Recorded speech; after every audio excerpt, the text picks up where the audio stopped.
नमस्कार दोस्तों, जय जगन्नाथ। आयुन भारत में आपका हार्दिक अभिनंदन। आज का टॉपिक और इम्पॉर्टेंट, नवग्रह। कहीं ना कहीं 9 ग्रह हमें दिक्कत दे रहे हैं, कुछ ग्रह हमें दिक्कत दे रहे हैं, कुछ ग्रह हमें उन दिक्कतों से उठा रहे हैं। 9 ग्रहों के आसपास ही हमारी लाइफ घूम रही है। कभी आपने सुना साढ़े सती आ गई, कभी आपने सुना ढैया आ गई, कभी आपने सुना मंगल नीच हो गया, कभी आपने सुना गुरु वक्री हो गया, आजकल अतिचारी हो गया। ये 9 ग्रहों में हम इनकी शांति के लिए क्या करें, ऐसे क्या उपाय करें कि मेरे ये ग्रह शांत रहें, उग्र ना रहें, परेशानियां ना दें। सभी ग्रहों का सभी प्राणियों पर राशि के अनुसार अच्छा या बुरा प्रभाव लगातार पड़ता रहता है। जन्म लगन, दशा, महादशा, अंतरदशा, प्रत्यंतर दशा, ये सब हमें सुनने को मिलता है और इनका प्रभाव हमें दिखता रहता है। अगर हम ग्रह गोचर की बात करें तो ये ग्रह डेली लाइफ में, डे टू डे लाइफ में भी हमें परेशान करते हैं, या हमें खुश रखते हैं, या हमें फ़ायदा देते हैं, या हमें नुकसान देते हैं। नाम राशि से चौथे, 8वें, 12वें स्थान की स्थिति का प्रभाव भी सभी पर पड़ता है। कुछ भी हो, प्रधानता 9 ग्रहों की ही रहती है।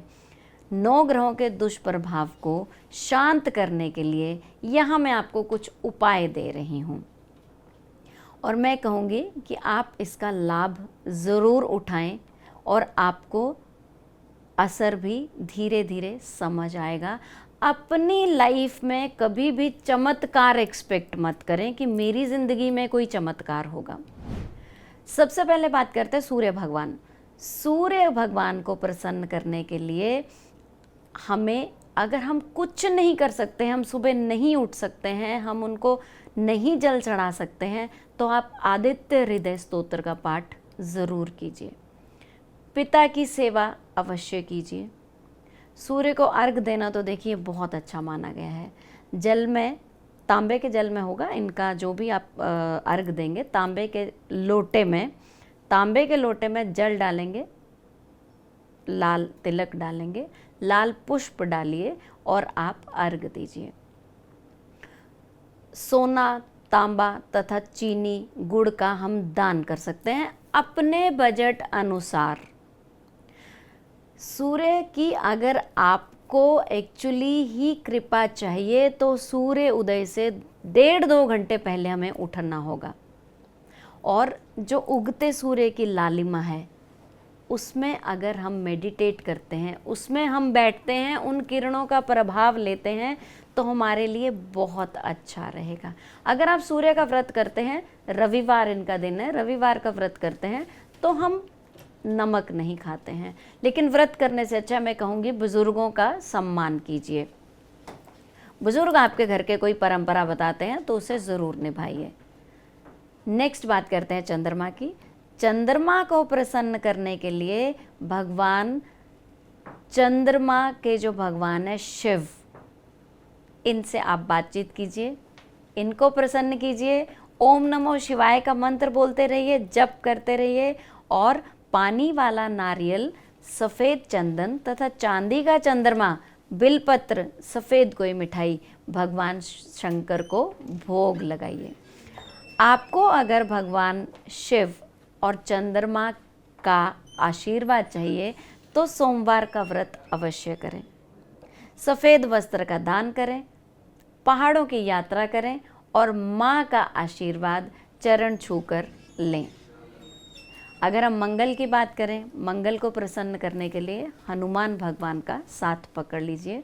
हनुमान जी को चमेली के तेल चढ़ाना, चमेली के तेल का दिया लगाना, हनुमान जी को लाल सिंदूर लगाना, उनको चोला चढ़ाना, मंगल स्तोत्र का पाठ करना और प्रसाद में इमरती चढ़ाना। जलेबी चढ़ा सकते हैं, बूंदी चढ़ा सकते हैं, आप चूरमे का प्रसाद इनको अर्पण कर सकते हैं। छोटे भाई से हमेशा बनाकर रखें, मंगलवार का व्रत करें, पड़ोसियों, मित्रों तथा अपने जान पहचान वाले लोगों के साथ अच्छा व्यवहार रहें और अच्छा व्यवहार करें और उनके साथ मिलकर कार्य करें। अपने आप को ईगो में अलग ना समझें। बुध ग्रह की बात करूं तो दुर्गा की पूजा अर्चना बहुत अच्छी रहेगी। भगवान गणेश को दूर्वा चढ़ाना बहुत अच्छा रहेगा और किन्नरों की सेवा कीजिए। किन्नरों की सेवा करने से बुध ग्रह बहुत जल्दी प्रसन्न होता है। हरे मूंग भिगो दीजिए और इसका पक्षियों को आप दाना डालिए, ये आपके लिए बहुत इम्पोर्टेंट रहेगा। अगर आप किसी पैरेट को, तोते को स्वतंत्रता दिलवाते हैं 9 वर्ष तक, साल में एक बार, तो आपके बहुत सारे कष्ट वैसे ही कम हो जाते हैं। छोटी कन्याओं को पैर धोकर उनका आशीर्वाद लेना, उनका पूजन करना। अगर बुधवार का व्रत रखते हैं तो माँ दुर्गा की पूजा अर्चना कीजिए। मंत्र अनुष्ठान हवन करने के बाद बुधवार की अनुकंपा प्राप्त कीजिए। बृहस्पति गुरुदेव की अगर मैं बात करूं तो ब्राह्मणों का सम्मान करना है आपको।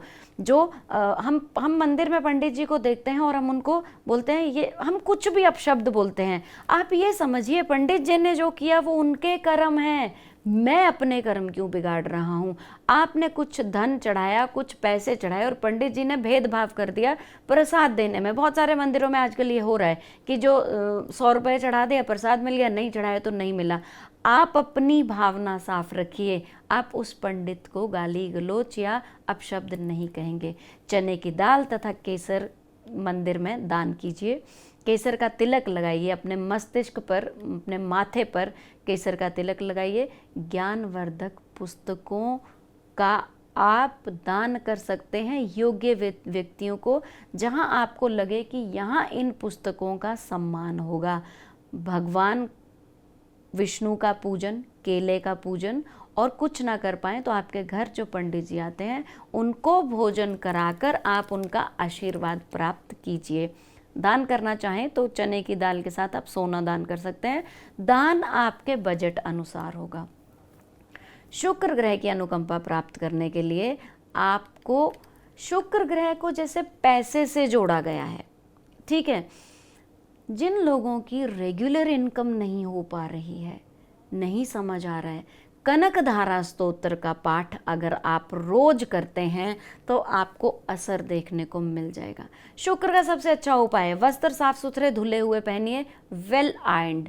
नया कपड़े की जरूरत नहीं है, जो भी कपड़े उनको साफ सुथरे ढंग से पहनिए और अपनी पत्नी का सम्मान कीजिए। घर की नारी का अपमान नहीं होना चाहिए। गौ माता की सेवा कीजिए। गौशाला में गुड़ या मीठी रोटी आप गाय को दे सकते हैं। हरा चारा दे सकते हैं। चने की दाल से बनी हुई रोटी भी आप दे सकते हैं। अगर आप विशेष रूप से श्री विद्या का पूजन कराते हैं, श्री विद्या का पूजन कराने से आपके घर में सुख शांति लग्जरीज हमेशा बनी रहेंगी। एकाक्षी ब्राह्मण को कांसे के कटोरे में खीर खिलाएं और उसका आशीर्वाद प्राप्त करें। आपको बहुत अच्छा फल प्राप्त होगा। विशेष परिस्थिति में अगर रोग हो तो आप संजीवनी मंत्र का जप करा सकते हैं, लेकिन कोई भी उपाय करते हैं वहाँ आपको व्यसन से बचना है और संयम रखना है। शनि ग्रह की प्रसन्नता की अगर मैं बात करूं तो शनि ग्रह की प्रसन्नता के लिए भैरव का पूजन करें। इमरती, उड़द की दाल, दही बड़े भैरव जी को चढ़ाएं और बांटें। मजदूरों को तला हुआ सामान ज़रूर आप बांटें। शनिवार का व्रत करें और जो घर के बूढ़े बुजुर्ग हैं जैसे ताऊ चाचा, इनसे अच्छे संबंध बनाकर रखें। सफाई कर्मचारियों को कुछ ना कुछ खिलाते रहें और हनुमान चालीसा का पाठ, सुंदरकांड का पाठ ये हर शनिवार कर पाएँ तो कीजिए। अगर आप सुंदरकांड का पाठ नहीं कर सकते हैं तो आप हनुमान चालीसा का नियमित पाठ कीजिए।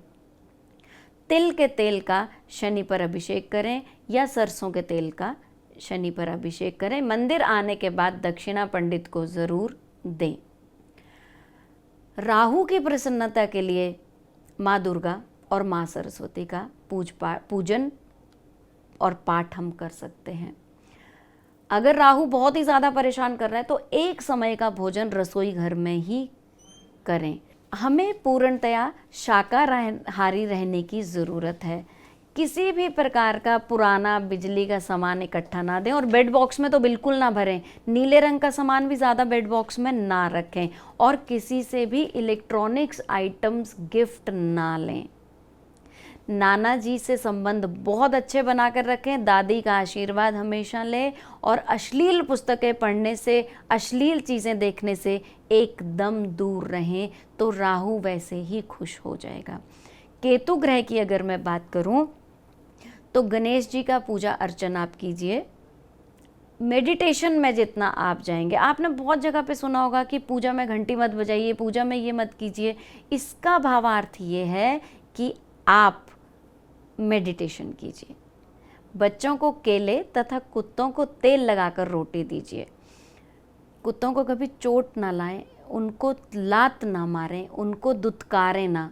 मामा की खूब सेवा कीजिए, उनका आशीर्वाद लीजिए, और किसी भी धर्म स्थल में ध्वजा झंडा ज़रूर चढ़ाएं। अपने वर्षफल में मुंथा श्रेष्ठ अगर ना हो जिस ग्रह की, तो उसका उपाय ज़रूर करना चाहिए। देखिए, एक मैं आपको तरीका बताती हूँ। जब भी आपका जन्मदिन होता है, जन्मदिन पर शांति हवन कराइए और अपना वर्षफल ज़रूर निकलवाइए। द मोमेंट आप वर्षफल निकलवाते हैं, तो वहीं से हमें सारे साल के ग्रहों की स्थिति पता चलती है। उसके उपाय से, उसके वर्षफल से हमें ये समझ आ जाता है कि कैसा इम्पैक्ट किस ग्रह का रहने वाला है, किसका मुझे दान पुण्य करना है और किसको मुझे संभाल के रखना है। बहुत शांति और पेशेंस के साथ उपाय कीजिए। चमत्कार नहीं होगा, हड़बड़ी में मत कीजिए। आज उपाय नहीं कर सकते हैं तो घबराइए मत, डरिए मत कोई भी उपाय करने से पहले कि मुझसे तो ये गलत हो गया, अब मुझे पाप लगेगा। पाप नहीं है, उपाय आपका लाइफस्टाइल है। अगर मैंने सुबह उठ के सूरज की किरण में बैठने को बोला है, वो आपका लाइफस्टाइल है। उपाय लाइफस्टाइल होते हैं। आशा करती हूँ ये वीडियो आपको बहुत फ्रूटफुल लगा होगा। इसी तरह के वीडियोस के लिए जुड़े रहिए, मस्त रहिए, व्यस्त रहिए, स्वस्थ रहिए। जय जगन्नाथ।